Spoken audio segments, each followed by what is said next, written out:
Halo, kembali bergabung di channel berfisika.com ya, channel yang menjadi acuan belajar fisika dasar ataupun kalkulus di tingkat 1 ITB atau di TPB ya.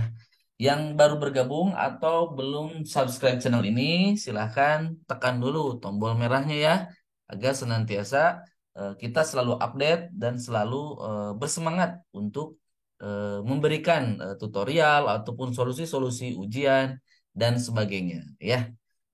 Nanti untuk tutorial fisika dasar 1A, fisika dasar 1B, kemudian matematika 1A, tutorialnya akan dikupas tuntas di channel ini. Jadi pastikan teman-teman yang belum subscribe, subscribe dulu biar tidak ketinggalan informasinya ya.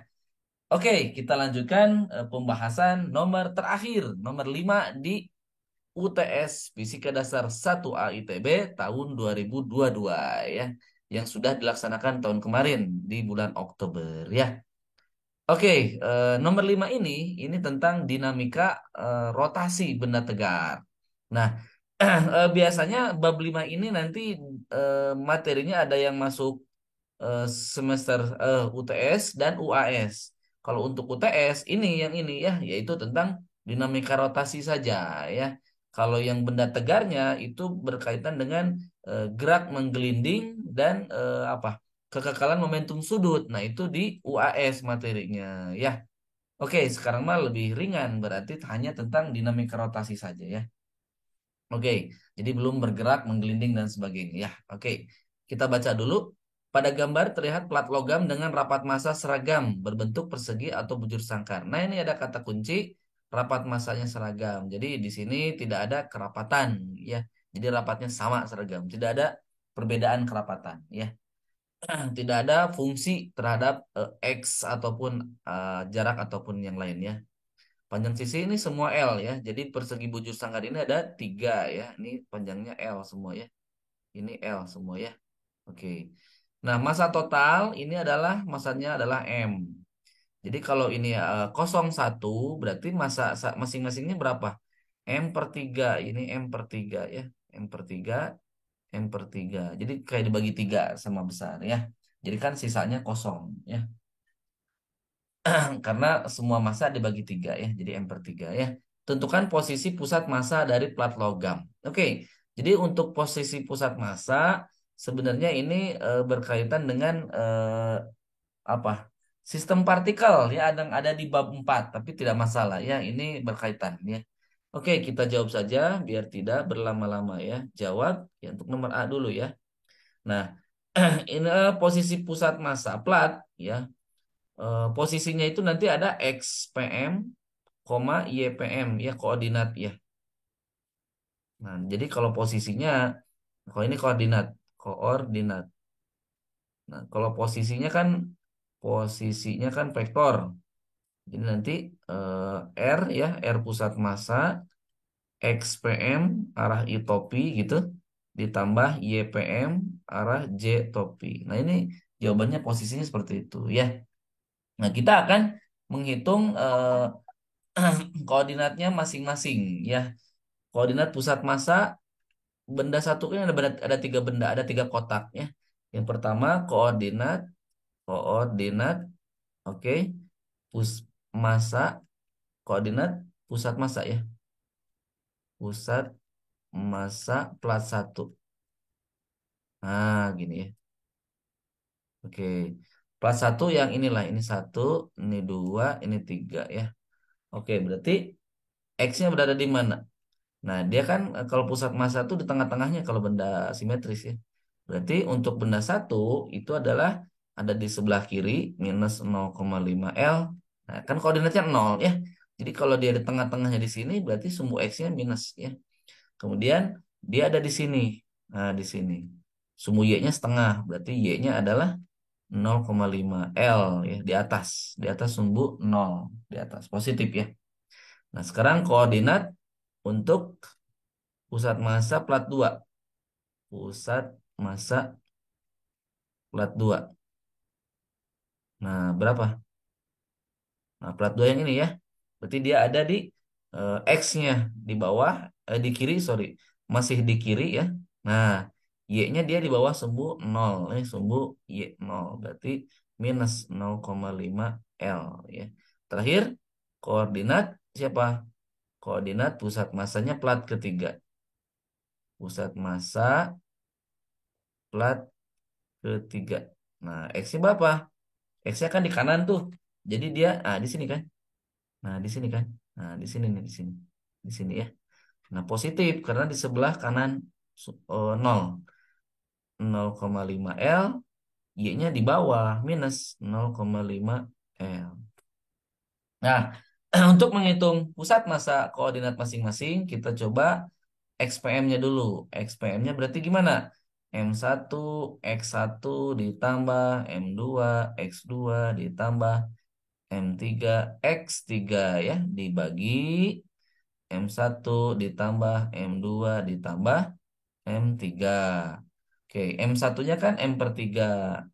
M per 3 dikali X-nya minus ya 0,5 L. Minus 0,5 L ditambah M2-nya M per 3 dikali masih minus ya.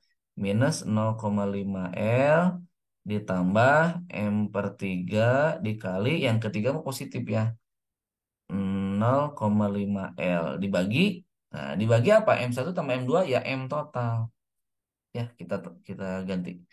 Nah, berarti XPM-nya jadi gimana? Yang nomor 5 ya. XPM-nya menjadi berapa? Minus seperenam L. Minus seperenam L. Sekarang YPM. Nah, sebenarnya sama. Berarti Y1 M1 tambah Y2 M2 tambah Y3 M3 dibagi M1 tambah M2 tambah M3. Ya, Y1-nya tadi berapa? Y1-nya 0,5 ya. 0,5 L dikali M per 3 ditambah Y2-nya minus ya. Minus 0,5 L dikali M per 3. Nah, Y3 minus juga ya. Minus 0,5 L dikali M per 3. Dibagi massa totalnya M. Nah, ini berapa teman-teman? Minus 1/6 L. Nah, Y pusat massa. Jadi koordinatnya berapa?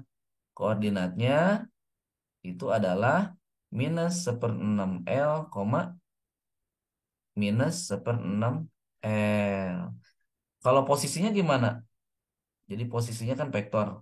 Nah, R pusat massanya berarti minus 1/6 LI ya. Minus 1/6 L J topi meter gitu. Ya, seperti itu teman-teman. Untuk menjawab nomor A cukup mudah ya. Hanya butuh ketelitian saja. Nah, untuk nomor 5B, nah kita baca dulu soalnya. Jika momen inersia pada pusat massa IPM ya, IPM, tentukan nilai momen inersia terhadap sumbu yang tegak lurus plat. Berarti terhadap sumbu Z ya, tegak lurus plat. Melewati masing-masing titik A, titik O, dan titik B. Nah, jadi ini ada 3 titik ya. Nyatakan momen inersia tersebut dalam IPM, M, dan L. Ya, jadi ada 3 titik nanti ya. Berarti eh, kita mulai dari O dulu. Untuk sumbu rotasi, ini yang pertama. Untuk sumbu rotasi ya, rotasi tegak lurus plat, tegak lurus plat atau sumbu Z ya. Berarti arahnya terhadap sumbu Z di titik O.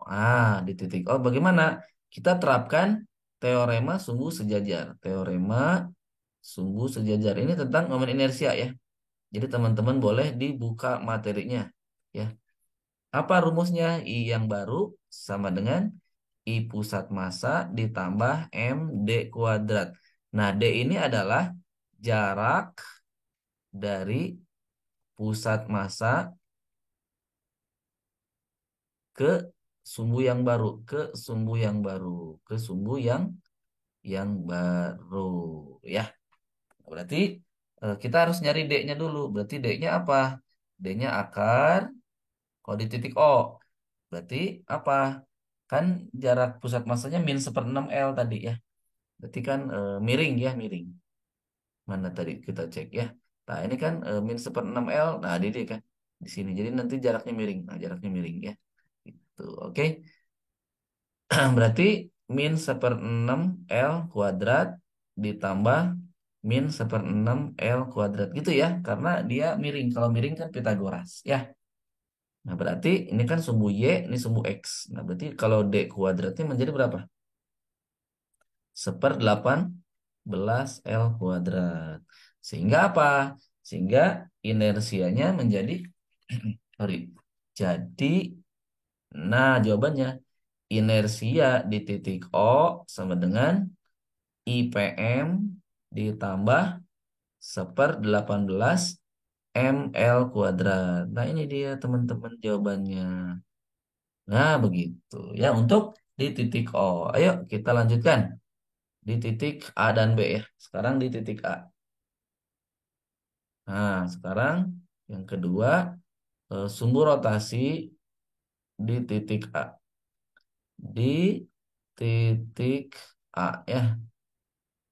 Nah, dengan teorema seperti barusan sama IPM ditambah MD kuadrat. Nah, D-nya berapa? D-nya adalah akar dari, ya karena miring. Nah, L min 1/6 L kuadrat ditambah L min 1/6 L kuadrat. Jawabannya adalah D kuadratnya yang kita cari. D kuadratnya menjadi 2/5, 25/18 L kuadrat. Nah, L min 1/6 L dari mana? Coba kita cek. Nah, titik A kan ini. Kan panjangnya ini totalnya L kan? Kan pusat masanya di sini. Ya. Jadi panjangnya yang ini yang kita cari itu dari sini sampai sini. Nah, yang ini. Gitu ya. Oke. Nah, berarti yang miring ini berapa? Nah, ini. Nah, gitu kan. Berarti kan ini adalah L min 1/6 L. Nah, itu yang X-nya. Ya, yang Y-nya juga sama. Nah, ini. Jadi kalau saya ilustrasikan seperti ini. Nah, seperti ini. Tuk, tuk, tuk, tuk, gitu kan. Nah, ini kan titiknya min 1/6 L. Yang atasnya juga min 1/6 L. Nah, kita kan ingin mencari yang ini. Nah, jarak D yang ini. Ya, nah gitu. Sedangkan di sini kan totalnya L. Nah, berarti jarak X ini adalah X-nya adalah L min 1/6 L. Nah, untuk Y-nya, yang Y-nya, di Y-nya, Y-nya juga sama. Y-nya adalah L min 1/6 L. Begitu ya. Ini permainan matematika saja ya. Jadi I-nya adalah berapa di titik A? I di titik A adalah I pusat massa ditambah 25/18 ml kuadrat. Ini guys, ini ya teman-teman. Nah ini ya. Terakhir untuk nomor B di sumbu titik B ya. Nomor terakhir sumbu rotasi ini nomor 3. Sumbu rotasi di titik B. Nah, titik B yang mana? Kita cek. Titik B yang di ujungnya, ya di ujungnya. Berarti saya gambarkan begini. Nah, ini kan. Nah, ini titik B ya. Nah, sedangkan koordinat pusat masanya kan di sini. Ini min 1/6 L ya dan min 1/6 L. Berarti tetap I-nya adalah I pusat massa ditambah MD kuadrat. Nah, berarti jaraknya mana? Jaraknya kan dari pusat massa yang ini, yang miring ini tambah yang ini, yang panjang ini. Nah, gitu. Ya, berarti pergeserannya yang ini dari sini ke sini. Nah, ini dia. Nah, ini. Ya, jarak dari pusat massa ke titik yang baru. Berarti kita hitung D-nya dulu. Berarti D-nya adalah akar dari. Nah, gitu kan. Berarti kita ingin mencari eh, kemiringan ini. Kemiringannya kan tinggal ini aja. Nah, ini. Nah, tinggal ini X sama Y. Nah, ini dia. X-nya kan berarti eh, ditambahin. Jadi L ditambah 1/6 L dikuadratin ditambah L tambah ini jarak ya. Kalau jarak mah ya positif ya. Bukan minus seperenam, itu mah kan posisinya ya. Nah, berarti kalau D kuadrat, nah jadi berapa? 49 per 18 L kuadrat. Ini nanti teman-teman hitung ya. Nah, berarti jawabannya adalah I pusat massa ditambah 49 ya. 49 per 18 ml kuadrat. Ini dia guys. Nah, segitu ya. Oke, itu saja yang dapat saya sampaikan. Dukung terus channel ini agar senantiasa maju dan berkembang ya. Bagi teman-teman yang kesulitan atau nanti ya ingin meraih nilai terbaik di TPB-nya, eh, kami juga membuka ya layanan konsultasi buat anak-anak TPB. Sudah banyak siswa yang daftar kan ya. Pokoknya PR, tugas, tutorial, aman, Mafiki, Pengkom. Jadi ada 4 mata kuliah yang kita bantu ya. Segera join boleh ya. Nomor WA-nya saya tulis ya. WA-nya boleh nanti dicatat 0857 22 00 9181. Boleh ya. Ini WA nomor message atau adminnya saya ya. Silakan nanti kontak untuk bertanya-tanya ya. Oke, itu saja yang dapat saya sampaikan. Sampai jumpa di pembahasan apa ya berarti? Ujian UTS Fisika Dasar 1B ya, ITB tahun lalu ya. Sampai jumpa. Salam berfisika.com.